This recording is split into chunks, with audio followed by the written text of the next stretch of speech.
Eric, thank you so much for joining us. Um, Hi, Eric. Thanks. Thanks, Gugu. Good evening, everyone. Evening. Oh my goodness. How is is it a cold front that's coming? Because it's so cold over Sunday. It's cold. We expecting about 90% rain tonight in Tarleton. So we're expecting a wet weekend, a very cold wet weekend. Oh my goodness gracious. Yeah. Yeah, and I hope as farmers, Eric, we are well prepared for this. We are starting to grow in tunnels. Am I correct? That's correct. I think people need to face the reality. Climate change is here, and that's the reality. It's the Unpredictable reality. weather patterns. I mean, who would have thought middle of winter we will be expecting 92% rain? So Exactly. yeah, so we have to deal with it, I guess. But the only way we can deal with this climate change challenges is growing under greenhouses. Absolutely. And people, Yeah. are usually so quick to come at you when you're saying smart farming, smart climate solutions. That is how you can ensure the success of your farming business. Because at the end of the day, it is a business. But yeah, That's true. Eric, we need to start the show. I see Tabile is here. He's now a speaker. We're just waiting for Willem. He says he is on the space, but I do not see him. So Willem, if you're on the space, kindly just request to be a speaker. All right, I think we can start the show. And then probably in the next 5 minutes or so, I'm anticipating that Willem will join. But without any further ado, welcome to everyone from me and from Farm Spaces. Farm Spaces is it's my baby in a sense that I started it to bring us closer together as farmers, as key industry players in the agricultural sector, because what I've noticed is that we lack information access. There's so many things, good things on Google, but if you don't know, you don't know, and sometimes you need people who are in the industry to kind of explain it to you, right? So that's what we do here. This is a safe space, so please be very comfortable to ask questions. I will open up the floor for you guys to ask questions to our esteemed expert speakers that are here. And yeah, let's keep it casual, let's keep it real, and let's also keep it respectful. So, without any further ado, I'm going to start with you, Eric, because you arrived first. Eric is an esteemed um, chili and pepper farmer. If you are starting your chilies and peppers, Eric would be the person you should be consulting to. He's very esteemed. He has a beautiful farm in Tarleton, and he will explain more about himself. Eric, the floor is yours. Good evening, everyone. My name is Mawani Eric. I am a commercial farmer. I'm based in Tarleton in the west end of Johannesburg. I am operating on a 10-hectare farm. I've been farming for 7.5 years now. Specializing in the capsicum family pepper, specifically the red pepper. That's my specialty. And the chilies. We've now started growing some of the hottest chilies in the world, the top 5 hottest chilies in the world. We're farming under greenhouses, multi-span greenhouses. We've got the shade net structures. We do have a portion of open field that we're planning to also put under cover quite soon. Beautiful. Thank you so much, Eric, and welcome to another session of Farm Spaces. I am going to allow Tabile to speak, the senior economist at NAMS. How do you pronounce it? But basically, the National Marketing Council, and he's here to really bring in the numbers. This is the numbers, guys. So we are really so happy that you could join us today, Tabile. Please introduce yourself. Thanks, Google, and good evening to everyone. My name is Tabile Ngunjana. I am an economist from NAMAC. They call it, they can say it as an NAMC, but don't confuse that with the Congress or the political party. It's two different things. But yeah, so I do work as an economist. My work, as Google said, is been mostly about numbers, because we're a body that deals with marketing issues where I work. So we literally monitor what is happening in terms of the market, what is changing, the trends in certain products, prices, markets, by regions, and all that. So yeah, in a nutshell, that's me. But I'm a fan of what Eric is doing. I'm monitoring it very well. So it's something that I would like to get into because of a number of issues. But hopefully, one of those who will talk about it on this space. Thanks, Coco. Thank you so much, Tabile. And yeah, so it's Namak. Thank you for that clarification. And last but not least, we have our another esteemed guest, Mr. Willem Killian. And he is a buyer, and he's a buyer relationship manager. So he has worked in the fresh produce trading for a very long time, and he is esteemed in sales and understanding and bridging the gap basically between the farmers and the retail. Willem, how are you? Please introduce yourself. Gugu, so nice to be here. Yes, guys, thank you so much for having me today. And yeah, you actually gave me a very nice introduction. I am a buyer relationship manager currently. Bridging the gap between buyers and sellers, ensuring that they get what they need, and as well as ensuring that farmers are selling their produce to where they need and where it's the most effective for them as well at the end of the day.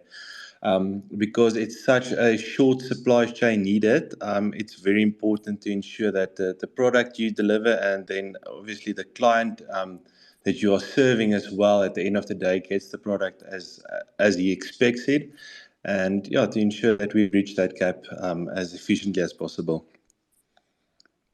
Awesome. Thank you so much. I'm so excited. I feel like, the right people are here to really make us understand what it entails to trade and to go to the Johannesburg fresh produce market.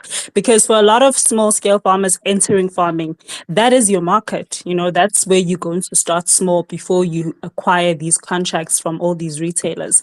You are going to start at your nearest fresh produce market. And because Johannesburg fresh produce market is one of the biggest in the city deep, if you guys don't know where it is, it's one of the largest dry ports by the Heidelberg area. And I think I should start with you, Tabile, because you are a senior economist, to really break it down for us to understand, what does the Johannesburg fresh produce market do? Like, if I am a farmer and I go there, how does it work, and what should I really be aware of? Okay, thanks, Google, for that. So, yeah, as you've mentioned, could mention that the Joburg fresh produce market is actually the biggest in South Africa, and at one point I still believe that it's still the biggest in Africa, unless something has changed. So yeah, and they've been doing quite well in terms of because from their inception, that is their start, the intention was to bridge the gap, literally between the commercially farming community back then, and so the main issue was to bring in the emerging farmers or small scale farmers into the market. And I mean, this was this has happened like in early 80s, so but it has grown, so as other fresh produce markets, except that the other ones have become so small, but the Joburg one has increased in terms of its activities, because it is also a hub literally for other countries that are close to us. That's why in fact most of our products that are to be sold tend to go to the neighboring countries, because a lot of those countries, they source those products from the Joburg market. So and I think also Willie will be very useful in terms of explaining how fresh produce markets, they work almost similar. So it is where smallholder farmers or general farmers or producers will take their product and then that of course there's a commission kind of a system that works there. So where one takes in products and his apples or pears, whatever that is fresh, you take it there, and then of course it's also a good start, as you said, Wanakuku. It is also a good start for one to begin it, because it also gives you a very nice, kind of a setup as to what you're gonna be dealing when, especially if you are looking into going into the bigger market that is outside South Africa, which is something that most South African producers now are gearing to, because we at a point where we can be very flooded as a market, but because we have quite a good connection and also supply chains, South African products, they go almost to almost all regions at the moment, which is one of the issues or reasons why we are seeing a lot of prices going up for certain products, because our products are going to other countries that they never went before. So yeah, I will stop there for now, Gogo, but yeah, I'll be glad to engage further on this matter. Thanks. Thank you so much, Tabile, for making us understand that, it's a good start. So, guys, as the Johannesburg Fresh Produce Market, it is a good start for you to start trading. Because you're a small scale farmer, you just got into farming, or, you really want to try yourselves out with the big markets. Tabile has just assured us that this is a good place to start. Now, when you get there is another completely different story, right? I remember I went there for my first experience and I was so overwhelmed. We went there at 6 a.m. and there was just so many people and you don't know where to go and you're just getting in and you're trying to find your way. And then you get there, you realize that there's a lot of agencies on the floor. So, Willem, as a buyer relationship manager, maybe you can come in here to kind of make us understand, when you get inside the Johannesburg Fresh Produce Market, what is the first thing that I should do? Let's say I do want to trade. I have my spinach on the ground and I have nobody to sell this to, and I'm being told and advised that the Johannesburg Fresh Produce Market is where I need to go. When I get there, what is it that I should do? Because I see a lot of agencies, and I see a lot of people. But can you just guide us through what a person needs to do when they get there? Yes, most definitely. As Tabile said, the market is massive, and just to add to that, they did a 9.4 billion rand turnover for the year of 2023. So that is really amazing. So physically navigating the market, you'd find three halls. One of the halls is your fruit hall. So if you come into the market first, you'd find your vegetable hall on your left hand side. You'd find your fruit hall, and then you'd find your potatoes and onion hall.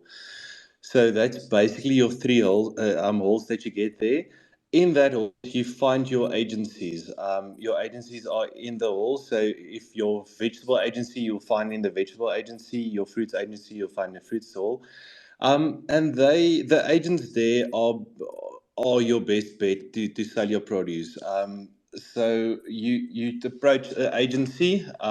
You can there's a lot of social media marketing now from the agents, and there's lots of information that you can find on social media as well. But going to the market, you go to an agency, speak to one of the agents there, and the agent's job is to sell the produce on behalf of the farmer. And that is what the agent will do for you. And the sales agent, sales strategy, they know the market environment, they are price determiners, and they are best positioned to build your customer base and then compete against other suppliers as well. So, best bet, go to the market, talk to an agent there. They are always on the floor. They're there from 4 in the morning till about 12 in the afternoon. So just physically, if you want to visit the agency, go to one of the agents. Yeah, I'm not sure if it's still the reasoning, but mostly the bigger agencies are on the ends of the hall, and then the smaller agencies you'd find in the middle of the hall. There is different ways the market determines price, flooring, and how many space you get on the flooring currently. But that was, I'd say, a rule of thumb in the past. Awesome. Thank you so much for that layout breakdown as well, Willem. So I guess everybody here is now clued up in terms of what to do when they get to the market. You have to look for an agency in your hub. So if you're doing onions, go to the onion side. If you're doing potatoes, go to the potato side. All right. No more going there and looking lost and wondering what is happening. So Eric, I'm going to come to you, as an esteemed farmer who has traded with the market before. What has been your experience going to the market? Because some people can say that I've gone to the market and they've told me that they are short of peppers, and I went back to my fields and I planted peppers, and then after my peppers were ready to be harvested, I went back to the market and they're telling me that they're going to buy my peppers for 10 rand, which is a rip off. So what has been your experience with the market? Like, how do you catch the market? How do you maximize the market and understand when and where to go so that you can get the best prices? Thanks, Google. Just a quick one. So I've been supplying the market for the past 7 years. And I must say the best decision I've ever taken was to supply the Joburg fresh produce market. And people still come back to me to say, oh, but we've sent more produce to the market and it doesn't sell well, or we're getting ridiculous prices. How is it that you're getting it right? And I'll tell you something. At the beginning, I didn't get it right, and people just don't understand exactly what is going on in the market. I very lucky. One of my neighbors is Rugani carrots. That's the biggest carrots producers in the world. They mentor me, and I've had a session with them to sit down to say, what actually goes on into the market? Why is it that the bulk of your produce end up at your produce market instead of your woolies and the rest? And then there were three key important elements that they told me I need to make sure that I adhere to. I need to be consistent. So a lot of the farmers are not consistent. So some people go in and plant cabbage, they're planting 15,000 cabbages, whereas the other commercial farmers are planting like 1 million cabbages a month. And then when it gets to the pricing at the market, you're expecting to get your cabbage at 15 rands, whereas that big commercial farm, even if they get 7 rands, they will still be dominating the market. But there's one very important thing that they're doing right. They are consistent. So they're not planting only if and when there's a demand. They're planting that particular produce throughout the year. The second thing that I used to do a lot of, and I still do it, I spend a night at Joburg market. So the market opens up at 5 o'clock. I would normally go and do my deliveries late in the evening, around 8, 9 in the evening, and then I spend the night there. One of the reason I'm doing that is to try and understand what exactly is going on in the market. I look at the flow, I look at the packaging, very important. Buyers buy with their eyes. They look at the packaging, they look at the boxes, how you package your produce. It has to be eye-catching. And I've seen a lot of farmers take the fresh produce market and the other market as a dumping site. So they send their second grade and their third grade produce to the market. That's exactly where they're getting it wrong. So the last thing is quality. A lot of farmers are sending they are like, those rejects you normally find in the floor market throwing them. You need to go back to your agent, build a relationship with an agent. You go to the market, identify an agent, and build a relationship with them consistently.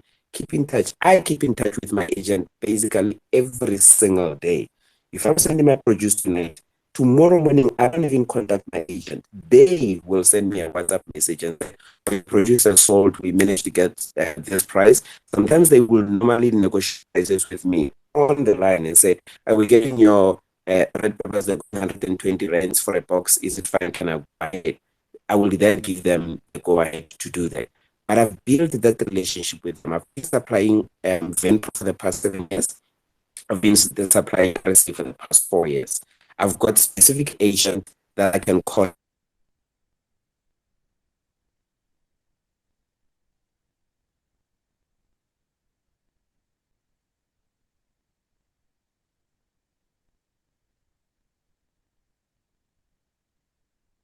Eric, are you still with us? Yes, we can hear you now, Eric. Can you hear me now? Yes, we can hear you. Okay, yeah. So one of the things I do is I keep in touch with my agent. If you go and look at the particular peppers that commercial farmers are supplying at the market versus some of the intro farmers that are supplying the market, you look at the quality of the produce on the floor, it's completely different. So one of the key things, and I've had this discussion with you, is farmers, everything's in the good quality seeds to make sure that you've got a good quality produce that is sitting that is on the floor at Joburg produce market. One of my key advices is Joburg market. If you want to be consistent, if you really want to make money in this industry, fresh produce market is your go-to place. Wow, thank you so much, Eric, for that. And I think you have really covered it from a farmer's perspective. And I can agree with you when you say that, sometimes you can look at the Johannesburg fresh produce market as a dumping site. I don't know, why people do that, but you're missing out on the opportunities because that's where you can grow. That's where you can really analyze markets, understand seasons. A lot of times small scale farmers will come in the industry and say, Gugu, I don't know how to do my financial plan, my marketing plan, my marketing research. Your marketing research can also start at the Johannesburg fresh produce market, especially those who are developing business plans as we speak. Tabila, I see your hand is up and okay. I'll come back to Willem here because I want to tie the question of what Eric is saying, that quality is very important. Are you getting your money's worth in the Johannesburg fresh produce market, or would you rather go to Willem, who's a buyer who can link you to like retail, which I'm assuming is premium markets? But I'll get back to that question because Tabile has their hand up, and I don't want him to lose his train of thought. Tabile, what would you like to say? Yeah. Okay. So I think the comments that I'm about to make are kind of interlinked to the question you're about to raise. So I think I'd rather allow that, and then I'll probably add to that. Thanks. All right, thank you. So Willem, over to you. We're speaking about quality and, you're a buyer relationship manager. So you ensure that you get quality foods to sell to retail. With what Eric is mentioning now about quality and farmers needing to be aware of supplying the best to the city markets, what are your thoughts on that? Should I be producing all luscious green peppers? I bought the best seeds. I bought like expensive Regs 1 seeds, and I've invested in ensuring that I get quality produce. And then I go to the Johannesburg fresh produce market. Is that a wise move, or should I be consulting you and get access to premium markets, or is it just the same when it comes to markets? Gugu, I think that's a very important question, and I'd like to start off by saying that most of your bigger retail buyers across the country, most of your fresh produce buyers, they link their pricing to Johannesburg market pricing, and in the same time they walk the market floor at least twice a week as well, and they spot new and upcoming farmers there. And they also see the quality that farmers send to the market there, and then they can determine what quality they can expect from their farmers as well. So if there's a very consistent, let's say, sweet corn farmer that's been delivering to them for the last 20 years, if they see on the market that the quality of that sweet corn from that farmer is not great anymore, they would also be cautious to order from that buyer again.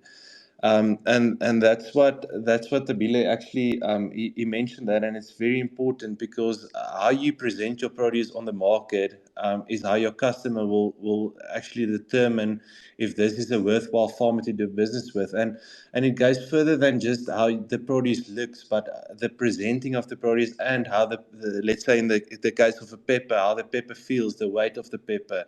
That will determine not only the quality of the produce, but the quality of the farm as a whole as well. And if you ever move from a pepper farming peppers to, let's say, go over to sweet corn, that will be the name that's going to be with your sweet corn as well. So if the quality is low, then they're gonna, even if your sweet corn is very good quality, they're still going to brand you as lower quality. So it's definitely important that you send equally the best stuff both sides, and that will actually get you a footing in the market, and that will actually give you the best price for your produce as well. And then you can always go to a retail buyer as well, and they will be more than happy to buy your produce because they actually saw that your produce is good on the market.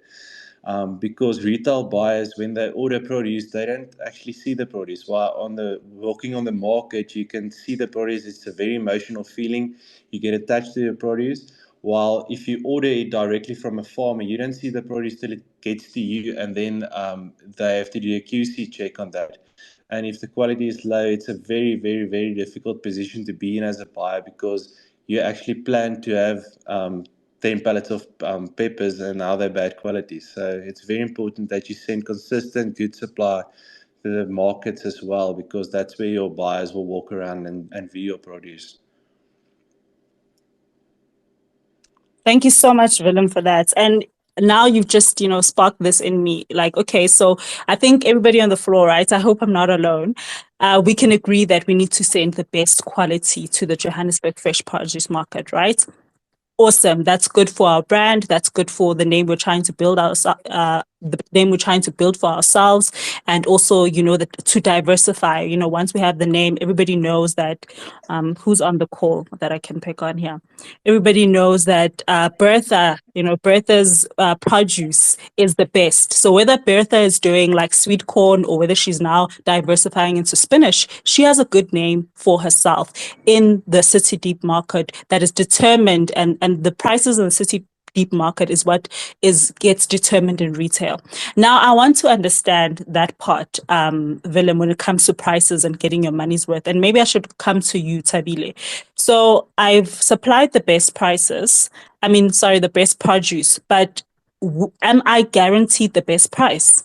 Because we've all established that it's a supply and demand thing. Like if Eric's and his big trucks are gonna come following me and my small bucky, and me and Eric are both doing peppers, Eric is gonna saturate the market, isn't it? In terms of he has the supply, and he's gonna get it at like 10 rand, and he's gonna drop the market share. So how does the market really work in terms of supply and demand? Like, I've done my bits as a farmer. I've produced the best peppers. I've produced the best produce. But when am I going to get the best prices? How does that work? Okay, thanks, Gugu. So yeah, and the important thing, the part of pricing at fresh produce is one fundamental thing, or very important one, especially for small or emerging farmers, that they need to understand, because as Willem was saying, it can be a tedious process. There is a possibility that you would bring in the top of your product in terms of quality. It's a top product. That you have nailed your product, and you are very happy with yourself, and then you take it to the market, and only to find out that unfortunately, because prices at the market are set on a daily basis, on a demand and supply basis. So when you get there, and then you realize that today is also a Thursday, it's quite a quiet day for me to supply my onions, and also what is going to determine that price. It is how much that appears to be available on the market that day. And this, of course, it has to do with the days themselves, the time of the month. During the month, of course, some days are quite busier than others. For instance, when you are approaching the 15th, for instance, that a lot of people have been paid. So the retailers, the informal traders, they are aware that a lot of nurses and stuff, they got paid that day. So it's likely that there's going to be a demand for certain products. And then now, one thing that becomes a factor, it is about how much of that product is available around that time. For instance, now since last year, July, actually, the guys that have been producing onion have been making a killing, literally, and that even the numbers, actually, I was looking into the numbers only yesterday for the first quarter. The quantity that has been sold is much lower, but the money itself That of course it has to do with also with the exchange rates, because we are making a lot of money even outside now, as for the producers or exporters. So it is important, or at least you need to understand that certain days there's gonna be quite a demand for certain products, or generally all products. But of course you need to know your product that you're gonna specialize on. As Eric was saying that he likes pepper and stuff, so I'm sure he's doing very well with that, understanding it exactly when there is probably going to be a peak, even in terms of transitioning in seasons. One thing that you also need to have on your mind when we're transitioning from Limpopo, for instance, for the onion production season, going to parts of Free State and then the western part of the country, you'll realize that in certain periods, then the prices tend to be shaky a little bit, and some people are making it killing at that time because they have managed to target that period, because they know very well that that's a certain period that prices are going to be favorable. So it does not guarantee you that you will get a good price based on the product on that typical day. But another thing that I wanted to add earlier on was that the fresh produce market, it works for almost everyone, irrespective of your product size. You can be a very small scale farmer, but you can still be able to make some money from the market. But of course, the how the market works, it is somehow going to determine a bit of what you're going to get on your products around that time, or during that week, or between part of the month and the season, and so forth. So I will stop there for now, Google. I don't want to have a long, winding, answer to that. Hopefully, I've managed to catch at least some of what you're trying to ask questions around. Thanks.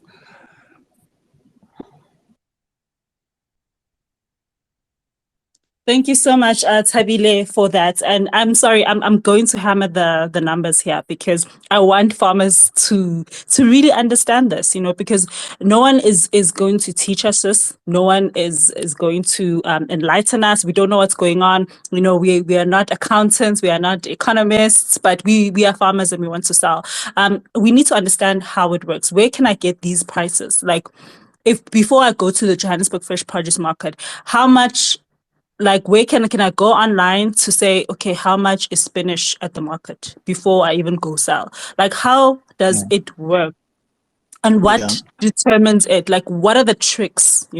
Obviously it varies from produce to produce, but what are the tricks that farmers can employ to be like, okay, I have a spinach farm and I'm growing spinach, and that's my baby, right?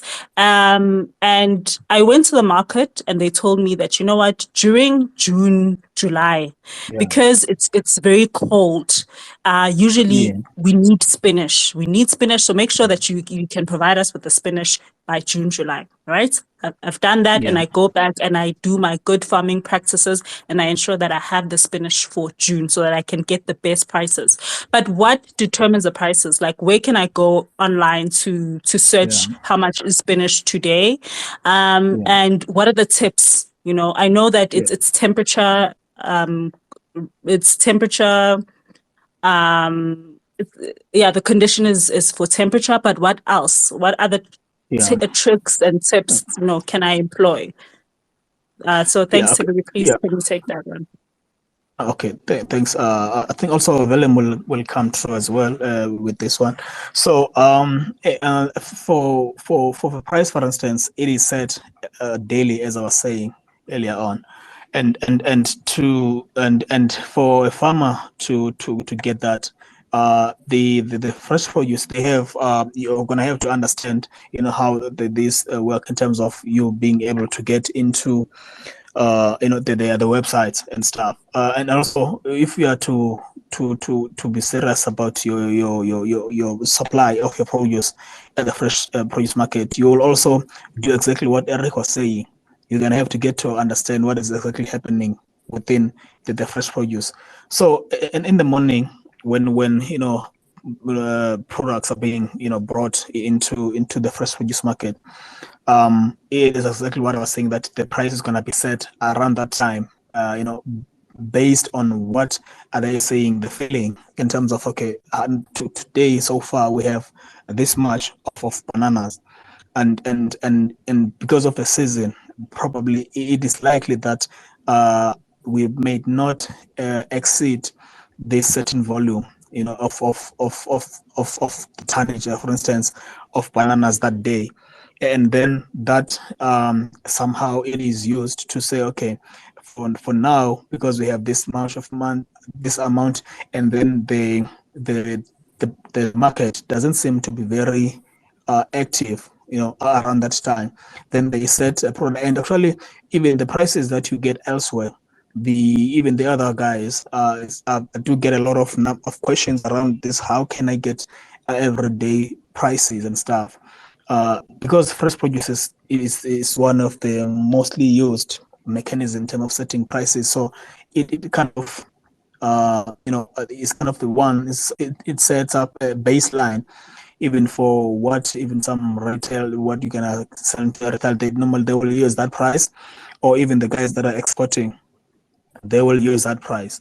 So besides the amount that is there, and then also the seasons, as you're saying, or the temperatures and all that, it will be, also having to understand, you need to be, it's like, or as I was saying earlier on, you don't think, not because you have a very good quality. For instance, I remember there was a guy who was complaining that he had a very good product for a ginger at one point, and he was expecting to get certain amount. But when he got to the market, unfortunately for him, it coincided with a very good, a commercially larger supplier that has already developed a very good and long standing with the, with the market, and understands, the agency is a good agent, because that's another thing.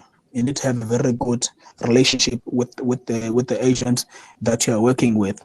I mean, of course, you're not going to get this immediately. You're going to have to learn a lot of things as you're doing it. I mean, Erica said that you need also to link yourself with a lot of other people that are close to you. So it's a very complex, it's a very complex thing to say, this is exactly how the price is set, but it's a number of issues that, that are to be considered in that. But I think, Willem, you can also come to propose. I mean, yourself, you've been in the fresh produce, so you understand a bit more than myself, who tends to be outside the fresh produce most of the time. Thanks. Thank you so much, Tabile, for that clarity as well, because I think it's really important for us to understand, how this works so that we can make money. And I'm sure everybody on the space that's the goal here. We need to make money, so we need to understand it. Usually we are in the fields, but we want to get the best price. So what I got here is that, guys, we need to get on the websites. So the Johannesburg Fresh Produce Market has a website where people can track the daily prices, and we also need to go there in the mornings. That's what I'm getting here. Those are the one of the tricks and tips, but obviously as you get into the market, you will have to kind of develop and learn how it works yourself. But I think that's a good start, right? To understand that getting there in the mornings is your best bet, and also checking the daily prices and having a good relationship with your agents is really fundamental. And also understanding your produce. That spinach, for instance, is a cool spring crop. So that if you're harvesting in your area, chances are other spinach farmers are also harvesting. We are all going to the market. What does that mean? So it's really good for us farmers to really get into the business of doing farming, and I love that, and I love the space, and that's why we actually had it. Willem, I'm going to come to you when it comes to the quality and the quantity. As a buyer, what quality standards are you expecting from farmers? Are there any certifications or industry-specific requirements? Or can any farmer who doesn't have, any regulations in terms of like certifications, they don't have HACCP, they don't have food safety standards, who can actually supply? Do you guys accept any quality? And you also mentioned something about collecting the fresh produce to the buyers. So what quantity of fresh produce do you usually purchase in a single order, like per day? How frequent do you need fresh produce market? Is that determined by you and the connections you have, or is there some sort of like standard? Yes, that's a very good question, Gugu. I think just to add to Tabile's last point, I think buyers are very emotional, and there's not a lot of people that will eat soup in the summer. So determining when to send your produce to the market will help a lot with your price forming as well. On the quality side, the Johannesburg market has a very low barrier of entry. That's what's so attractive of it. um, Not a lot of quantities necessarily needed to supply one of your agents, but there's definitely consistent supply needed as well, and that adds to your consistency and your relationships, which I think is three reasons or three guiding points that we discussed already. So what's very important, as per my last point, what your customer sees on the floor, what a buyer sees on the floor, if he picks up your products from ABC Farm, and you mark it as a class one, but it's really horrible quality, and it's actually supposed to be marked as a class three. That's his impression of you. He will see your farm as one of lower quality, and he will see that your judgment is maybe of poor quality as well. So definitely, it's very important that if you classify your products as a class one, that you would buy it as a class one, because putting it as a class one won't necessarily ensure you get a better price for the produce. By if you put it as a class two, you get a better price actually, and you would actually be able to sell the produce, and buyers would value your honesty and your judgment as well. So there is a lot of buyers across the country with very different quality requirements as well, and that's also where price is a factor as well. Especially with the onion prices being extremely high, there was a time where the Western Cape onion season, the Limpopo season coincided, and higher quality onions from Western Cape went for about 30 rand a bag more than lower quality from Limpopo side. But buyers actually bought the Limpopo onions of a lower quality because pricing was so high. So pricing just stays one of the most important factors determining and has an effect on the quality as well. So yeah, buyers buy any type of quality. There's a lot of buyers buying class three quality. There's buyers buying class two quality, and then class one quality as well. So I'd say about 80% of produce you'd see on the market is usually classified as a class one quality. About 12% would be class two, and then about 8 or 7% would be class three produce. So there's definitely a way to sell all your produce, even if it's a class three product. There is certain times where you get PPCB, which actually evaluate products, and they have a lot of resources on their website as well, especially or with fresh produce to say, okay, you can classify this as a class one or a class two as a class three. They have all the government regulations on their website as well, how you can classify your products. Important to note, there is some marking requirements that you can get on PPCB's website as well. For instance, a bag of potatoes must say there's potatoes inside.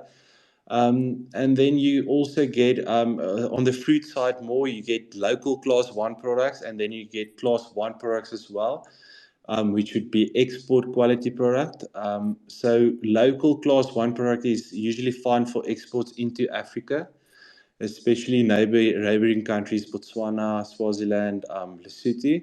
And then your class one products would usually be the type of produce you'd find in some of your top retailers in the country, as well as fruit and vegetables going for exports out of Africa. So the PPCB's website or the PPCB is a very important role player there, and they can really be of advantage to most of the farmers in the country. Thank you so much, Willem, for that insight. So, guys, you heard it here first. When it comes to the Johannesburg fresh produce market, from a small scale farmer, this is your big break. All right. They are really forgiving, but what you need to do as a farmer is ensure that you do good agricultural practices and you ensure that your product is something that you are proud of to have sent into the city deep. As Sabila mentioned earlier, it's not a dumping site. Eric, I'm going to come to you to speak about the relationship that we need to build, because I'm seeing that, in order to really grow into this big Johannesburg fresh produce market, um, thing is that you need to actually develop relationships, right? Please walk us through the relationship you have with your agents. Like, how does it work? Do you guys WhatsApp each other? Do you call each other? Does she send you, the list of things that she needs? Do you send it to her? Does she tell you how to pack it? Like, how's your typical relationship and conversation when it comes to the agents that you use? I'll tell you what I've done. So 4:30 to 5 o'clock is the best time for new and up and coming farmers to visit the market. It's not busy at that time. The market opens up at 5 o'clock for trade. So between 4:30, 5 o'clock, the agents are starting to come in. So you can literally walk into RSA to speak to one of the agents and say, I am a farmer. I want to do 1, 2, and 3. Take the phone numbers and thereafter you can keep in touch. So I do peppers and I do chilies, but I do beans as a rotating crop. So I've recently started doing sugar snap. So the first thing I did before I started planting, I contacted the agent, Talita, and I said, Talita, I want to do sugar snap. Can you send me the picture of how you need me to package my sugar snap? What kind of panels I need to use, the wrapping, the boxes. She sent the pictures. And what I then did was I sent one of the boxes, fully wrapped boxes, a day before I started harvesting, send it to her to say, what do you think about the packaging? She then sent me her own comments. So literally she knew what her customers are. Customers are Woolworths. So she already knew what Woolworths want. So she will send me comments and say, this panels, I don't want to see 1, 2, and 3 on your panels. Pack your panels in a particular way on your lettuce boxes, something like that. But literally every single day at 5 minutes to 1, I get an automated statement from Joburg Market of whatever produce I had sent a day before, a night before.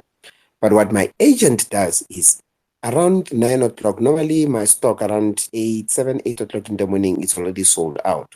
So she would normally send me a WhatsApp message. Every single day, I get a message from my agent to say, this is what we sold your produce for. But that relationship, I keep it going. We had a deal with the agent to say, I'll give you good quality produce, exactly the same way you want. Try as much as you can to push prices for me. And that's a relationship you have with your agent. It's been going on for quite a long time. So, and I would advise the other farmers to build that relationship. So I supply 2 agents within the same market, but within the very same market, I know who specializes which wheat crop. So when it comes to my sugar snap, I know only RSA will fetch the higher prices for me because their ideal prices, ideal customer is Woolworths and your Pick and Pay hypers. When it comes to my peppers, I know Rakesh at Venpro will be the ideal person to push higher prices for me on my red peppers. But that relationship, I had built it for a long time to understand which agent specializes with what. When it comes to my chilies, my jalapenos, I know Talita will sell my jalapenos at a higher price, but Rakesh will sell my habaneros at a higher price. I communicate with them on a daily basis. They are very open. They will tell you straight on. If I say to them I'm going to do cabbage, they'll tell me straight on. Don't even bother yourself, because they already know the line that I'm already specializing in, and they will tell me what I need to stick to. So ideally, farmers need to build that relationship. It's an ongoing. It's not an overnight, but build a long-term relationship with our agent. Thank you so much, Eric, for that. And I really think, so is like farming. You're not gonna wake up tomorrow after one season, you're the best farmer in the whole entire world. Things take time. And that's where your understanding really comes in to get built. To say that when I go to the Johannesburg Fresh Produce Market, first of all, I need to be planting cabbages now before it gets cold. And then I'm going to go to this agent because they are the ones that are going to, sell at the best price, and they're going to clean out my cabbages the moment I send it to them. And also, speaking of packaging, Eric, maybe you can just come in here so that we can put everybody's mind at ease. Everybody keeps asking me, Google, where do I source out punnets? Google, where do I source out stickers? I don't know how to package my things, but I want to send it to wherever. Please tell them about Rebello. Please tell them about what the market, the Johannesburg Fresh Produce Market offers in terms of post handling, the boxes and everything. Eric, please, before I go to Tabile. Okay, I'll tell you what I do. So I buy all my boxes right now from Rebello, but I'll tell you there's a difference of boxes, and I didn't know. I was also communicating with the agent. I package my produce, my green beans, my sugar snap, my wrapped chilies in a white box. I didn't understand. I used to do brown boxes, and my agent said to me, "You need to do the white boxes. White automatic." The buyer says this farmer is clean, they taking care of their own produce. But the other thing I used to do, and I still do it, I would walk on the floor of Joburg Market and I look at different farmers, different commercial farmers' packaging, how they do their packaging. So all my packaging, all my labels, I get them from Rebello Joburg Market, but they've got an outlet, a store. They've opened a store also for us in Tarleton. It's a huge outlet also. So I buy all my produce. So they print my stickers. I mean, next to nothing. 1,000 stickers for like 57 rands. Boxes are quite expensive. I'll be honest. I mean, when we do our own projections and analysis of our expenses, packaging and labor takes the highest costs when it comes to farming. But you need to make sure that whatever you're going to pack in those boxes or those pallets is of good quality so that you can get your return on investment. Thank you so much, Eric. So yeah, guys, you've heard it here first, hopefully.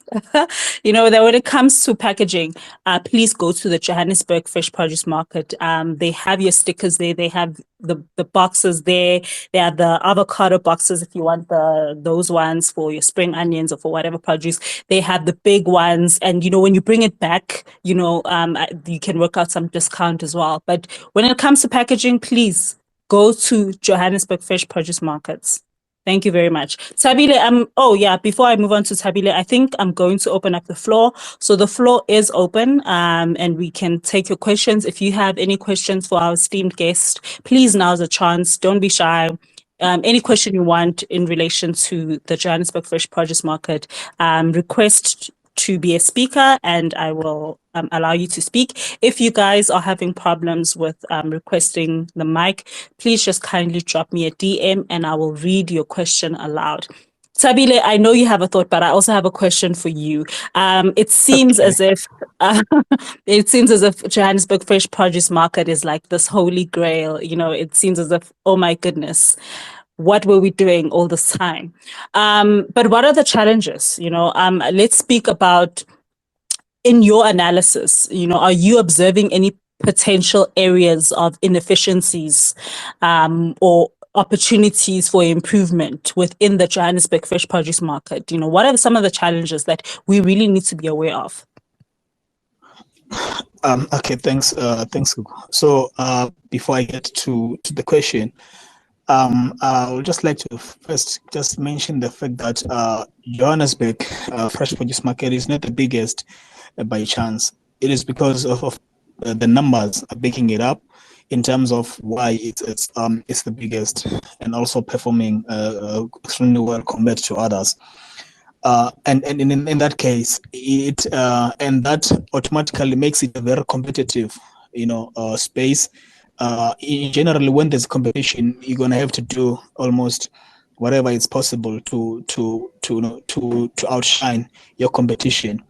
For instance, I was just looking into what is happening in Europe at the moment, the trend that is happening there, and it's important for South Africa as well because EU is one of our important markets and it's getting bigger almost every time, except the other issues that we have. So the packaging is one very important component. Now in EU, what is happening is that the consumers themselves, they are the ones that are dictating how the products should be packed. What is happening now is that products that are packed in papers, certain papers in a certain way, compared to those that are packed in plastics and that, those that are in plastics are currently at a disadvantage, and that's something that is currently sitting at the AU, in a commission where they are discussing how to go about it, because the quality, how long is that going to keep the product in good shape and in good quality for a very long time and all that. So it's a very competitive space, and for one to get there, I think it's a first step to get to the real farming. Farming is not an easy thing. I really want to say that. That's why sometimes we get to be very defensive when we speak into these things with media and stuff about how farmers are working so hard, because it is really a difficult job to do. And then as for the inefficiency and stuff or space that is within the market, I'm gonna be honest, Google, I don't want to get into very deep into that, because one, I'm also working for a state, and also at the moment I think you are aware that there is a competition inquiry that is happening.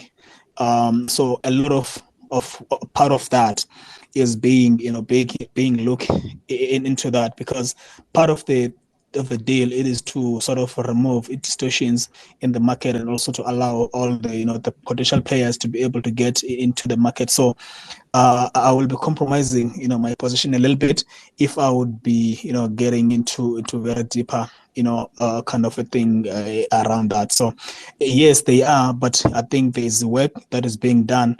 But I can also say that it is still a very good market compared to other. It is performing very well. It is doing numbers for even general, smallholder farmers are exporting products to countries. They are having a good quality. For South Africa is one thing that we are known of. We are producing relatively good quality. So I will, for the question that you ask, Google, I will leave it at that for now. Otherwise, I will add when there is a sort of a follow-up. Thanks.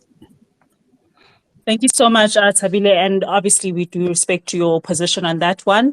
But yeah, it's really important for us to really understand what's going on in the Johannesburg fresh produce market, and also to identify loopholes and opportunities. The post-harvest handling is the biggest opportunity. Sometimes people say, you know what, I want to get into agriculture, and I'm like, why do you want to actually be a farmer? And sometimes I really feel like people are missing the entire value chain and the opportunities that they present currently. Sometimes it's not all about primary production. Sometimes you can get in to be the next Rebello, because farmers are always looking for stickers, things that we take for granted, stickers, boxes, wrap, the machine that wraps, cling wraps, punnets, things that you feel like are quite insignificant, is posing as a $1 million industry. So there's so many loopholes that I feel like, if you're in the space and you're business minded, really look into the opportunities when it comes to the farming value chain, because it's so immense. It doesn't really stop at primary production.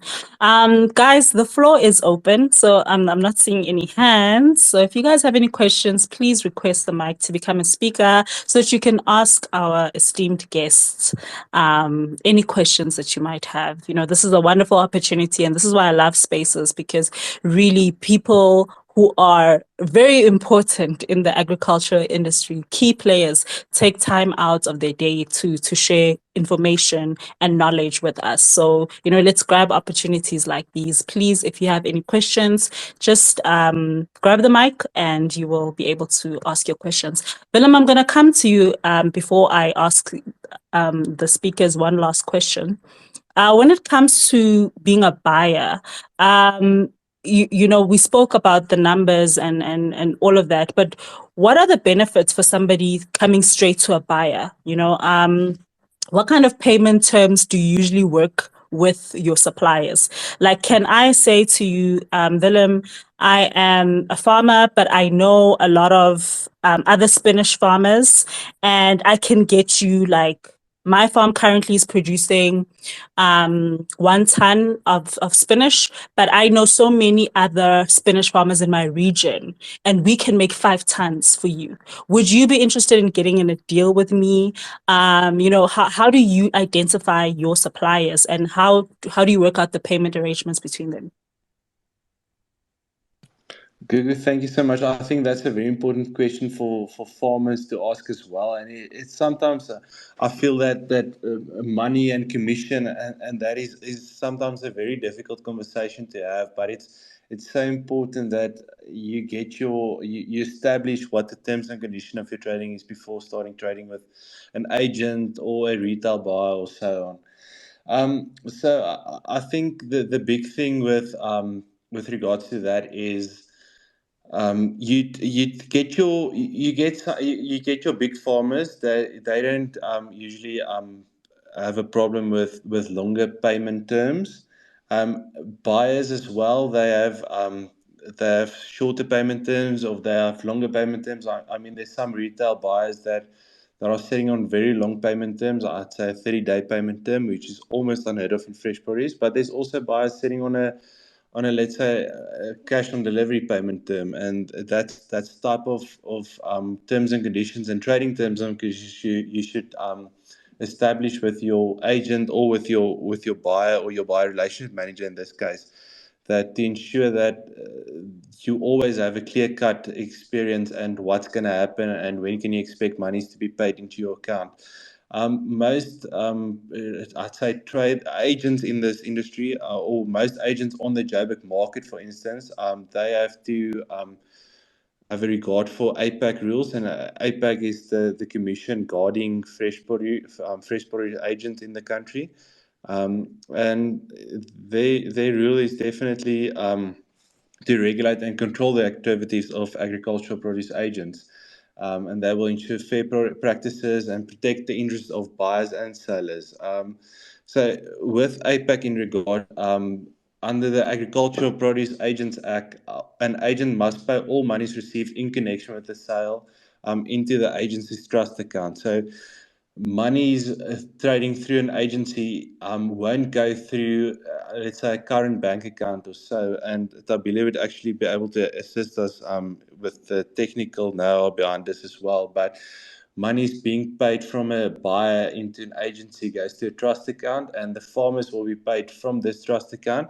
And there will be, I think there's yearly audits that you must send through to APAC, and that is part of the code of conduct, but also part of the rule of law in this country. So it's very important that I think you establish the terms and conditions of your trading, and then also to ensure that your agency that you work on the market and your agent as well regards to the code of conduct of APAC, and then you will be protected by the law as well.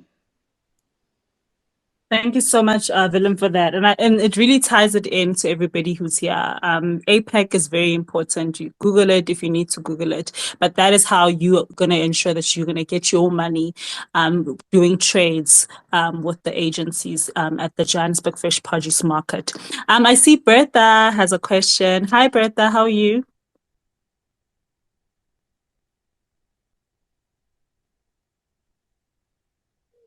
Hi everyone. Good evening, everyone. Thank you so much for your time. Thank you so much for all the insightful information you've given us so far. I'm just having a bit of a network issue, and I think I might have missed some information. So if my question does sound like you've already answered, please just bear with me. For Eric, you are a farmer that is supplying the fresh produce market.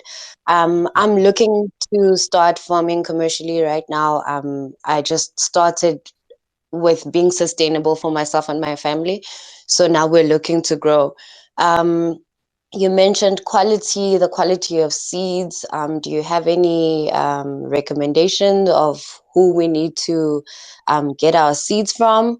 Also, what is like you're saying that it's important for us to from the beginning. So from your farming practices, from the seed to when you come to your agent and you produce your produce, that it's the best quality. And then also, I just wanted to verify: is it advisable for me now, as I'm looking to expand, to first start and develop a relationship before I start to grow my produce, to be able to have a better understanding, or to at least know, to have a goal? Or is it also okay if I just look for the best quality seeds, I plant them, and then when I'm ready for harvest, wake up that morning and go and make time and go and be in at the Johannesburg market?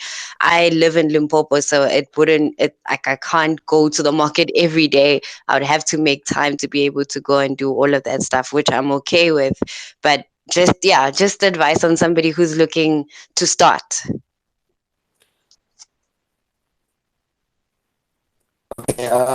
Just a quick one. So I'm not promoting this company I'll talk about, but I'll talk about them because of the good quality, and I can guarantee you, both myself and Google planting seeds from One. They're quite Okay. expensive. Yeah, quite expensive, but the quality of their produce, from your cucumbers to your peppers to your lettuce, doesn't matter what, to your tomatoes, they've got the best quality. Okay. And I'll tell you, one of the things that when I started planting your Jupiters, when I started doing peppers. But I used to try and compare myself with that Jupiter quality that I used to buy for 450 rands per thousand seedlings versus Marsilia that is currently about 3,900 to 4,500 rands per thousand seedlings. So there's a reason why those very high, good quality seed and the seedlings are quite expensive. Is because when it gets to the floor at Joburg market, that is where you separate yourself from the rest of the other farmers. Quality will always speak for you. But all the seed companies will always tell you they've got the best seed. I'm very specific. My cucumber is Rixon, my peppers is Rixon, my broccoli will be Sakata, my green beans will be Sakata, my sugar snap will be Hygrotech, chili Sakata. So as much as all the salespeople from different seed companies are telling you they've got the best quality, always go to the other farmers to say, your beans, your broccoli, your sugar snap, where do you buy them from? But also the agent will also give you the contact details of the other farmers to say, where do they buy some of the best quality seed from? The second question you asked, right now, as you start, I'll tell you one thing. You are in Limpopo. I've got a mentee who is right now in Messina. I've also given the advice to say they need to drive down. We went to the Joburg Fresh Produce Market together late evening, and they got to experience the market early hours of the morning. They did once off trip, but they went back to Messina with a wealth of knowledge. I would advise you to make a trip down. Tuesdays and Thursdays mornings are your best days to go to the market. So if you can make some time early in the morning on a Tuesday or a Thursday, go to the market, walk the floor, build a relationship, make contact with one of the agent, and build the relationship from there. I'll give you an advice. I'm currently supplying Venpro and RSA. I would go there, and mainly because of the customers that they have. I've also monitored who are some of their main buyers that are going to Venpro and RSA, and I started building relationship with them from that. I would advise you to go to Venpro, ask for Rakesh, go to RSA, ask for Talita, and then you can just say you were referred by me and then build a relationship with them from there.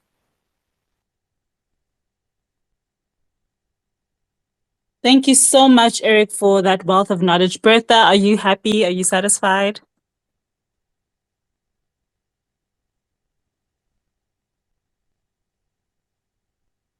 Okay. Am I still audible, guys? I hope I Yes, still am. yes, yeah. I think some colleagues are Okay. just experiencing network issues, but yeah, you are still audible. Okay, fantastic.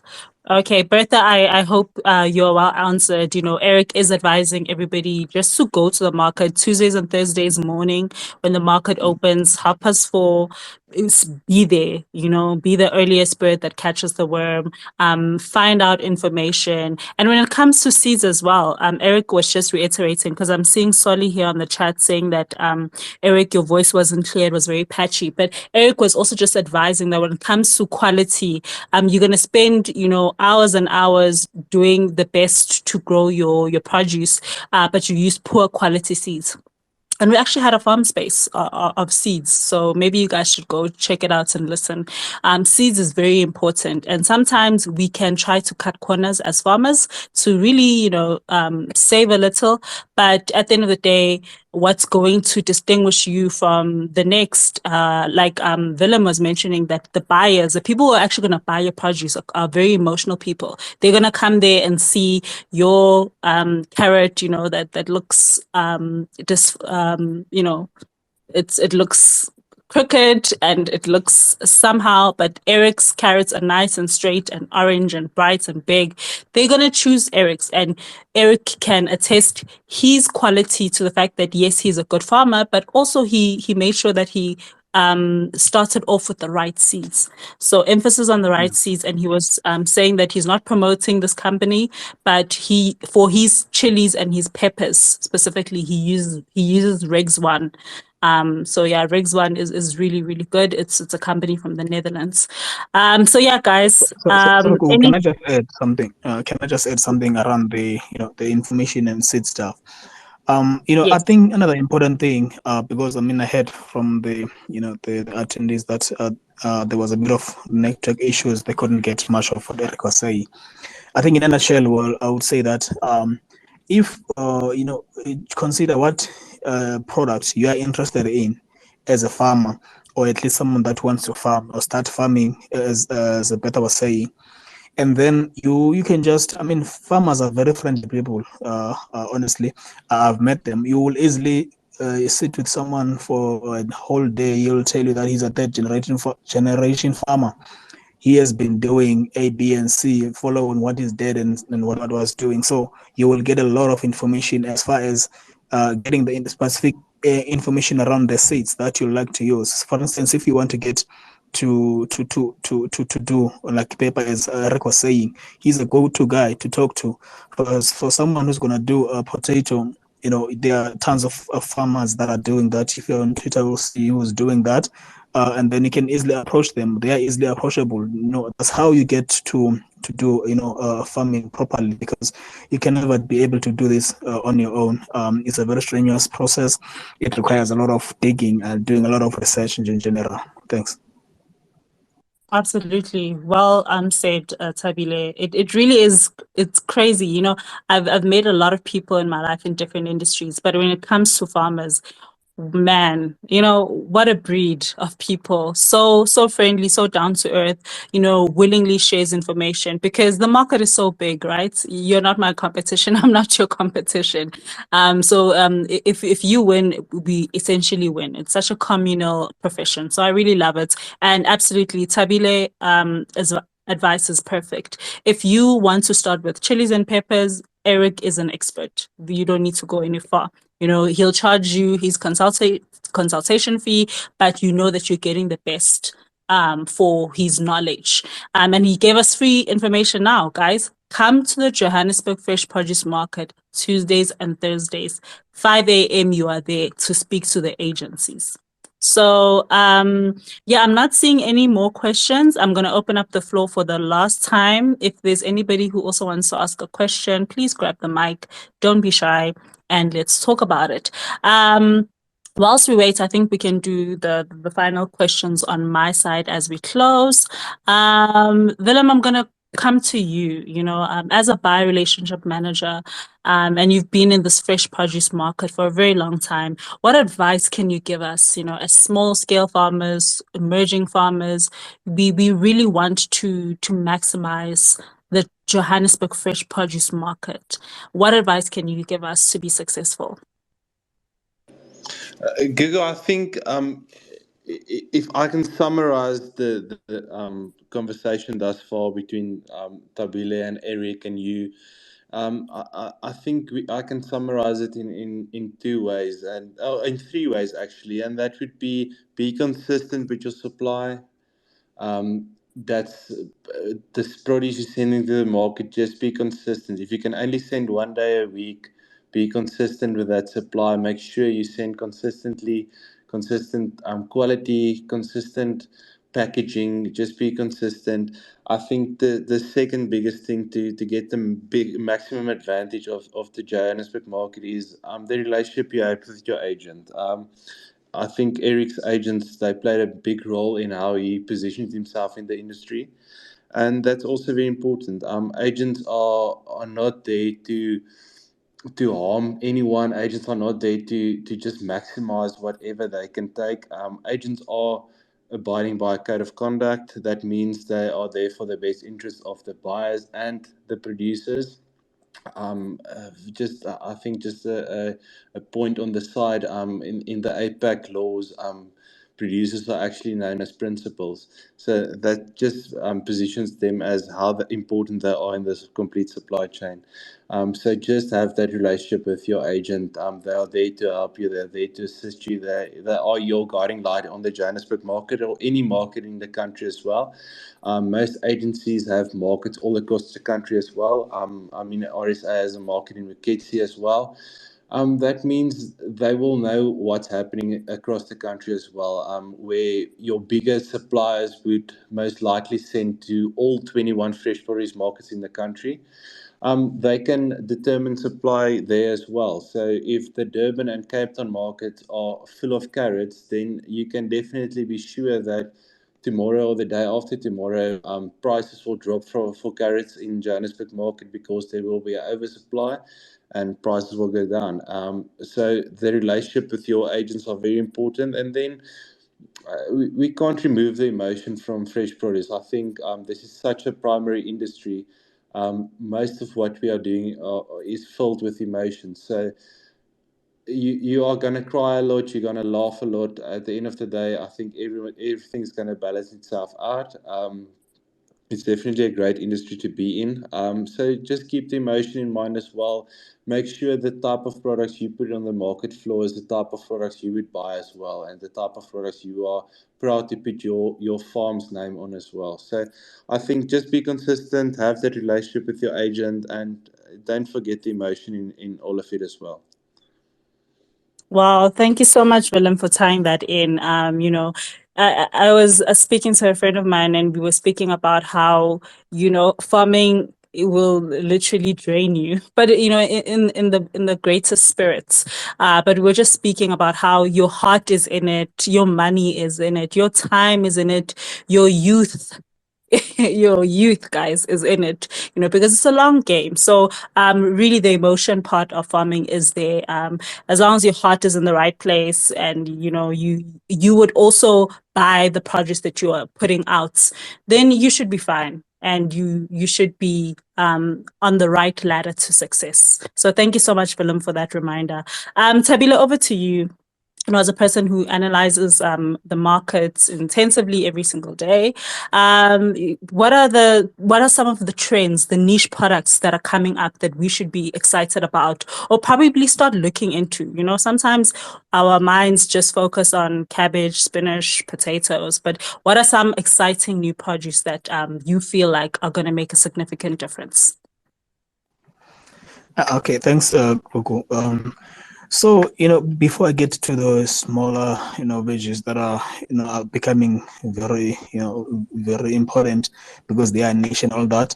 But again, for niche products at the moment, one thing that I would say just that, given the current economic, issues, such products, because they tend to be like seen as a luxury than a necessity or a need. So, during times like this, you'll imagine that since last year, we've been seeing interest rates being increased, and thanks God for today, Reserve Bank did not increase the ones in South Africa.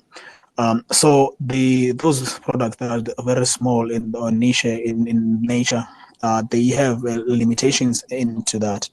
Then just looking into the ones that are generally, traded vastly, in the fresh produce, like, your onions, your potatoes, your tomatoes.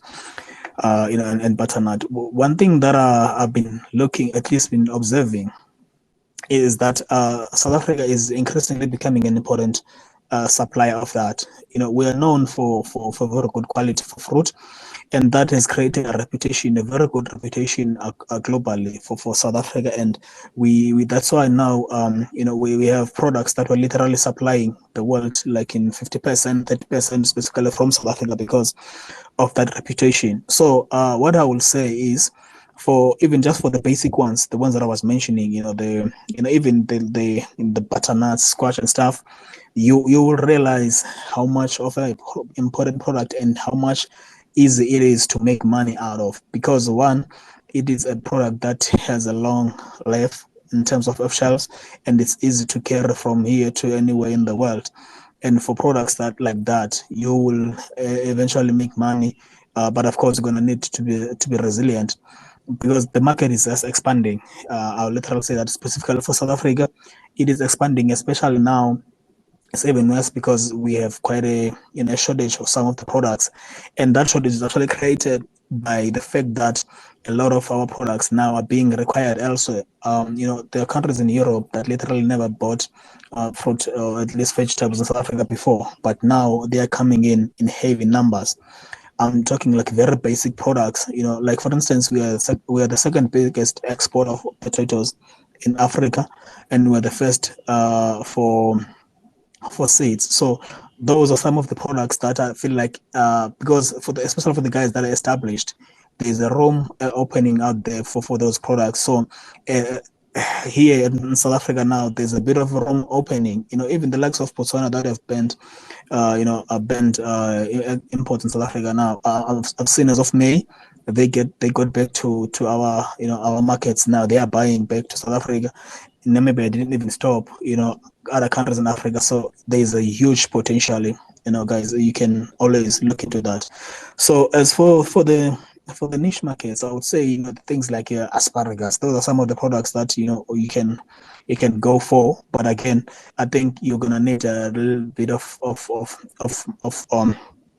research around that, because not many people are doing that. And therefore, even the information that is available about it can be very limiting for niche products. So it is important for one to kind of make sure that you get to the right folks that are doing that product. I mean, as I was saying earlier on, the easier person to talk to is the one that has already walked the road. So those folks, they will give you quite a nice uh, information. The green beans. Green beans are something that don't never think of. Cauliflowers. Those are some of the things that you don't think of. But I can tell you, such products are being bought in large numbers in South Africa and outside. So don't underestimate them, but just under analyze the market. We're also trying to push so much around analysis about the markets. It's a drive that we're trying to make sure that we get information out there for all the guys in South Africa to get it, including some of the African countries that are close to us. So you can always try to follow us from the website. You're gonna get some of the information with time. Thanks, Cook. Thank you so much, Tabile, for those insights. And absolutely, guys, Namek, I said it right, I hope, does a very wonderful job by releasing, all these newsletters about what's hot, what's not. So thank you so much for the likes of Tabile, who really analyze these numbers for us and make it simpler for us to read and understand, because we know nothing about numbers. So thanks, Tabile, for those tips as well. Guys, sometimes if you know that what we eat, all right, we're gonna eat your maize, we're gonna eat your spinach, we're gonna eat your cabbage, you're gonna eat your carrots, and you stay in Brits. Those farmers dominate cabbages. All right. So maybe try and look at other markets. Don't be restricted to one thing. Diversify, set yourself apart, be an opportunist as a farmer. Eric, last but not least, when it comes to you being successful in your industry, everybody knows you. Eric, you're the chili guy, you're the peppers guy, because you've gotten it down to a science. What advice can you give us farmers who also want to become experts? What does it take We know that, farming is not easy, but like, can you just give us a motivation to keep going until we reach the level of understanding our products so well that someone can wake us up at 2 a.m. in the morning and we can tell them about peppers? Google overall, I'll just say visit. I used to knock on different farms when I started this journey. Those were closed, but some of them were open, and I would be. I kept on knocking on different doors to try and learn and volunteer. Currently, we're facing one of the biggest challenges, climate change. It's a reality. It's there. There are times when one would feel like giving up, but it's a passion that we're pushing.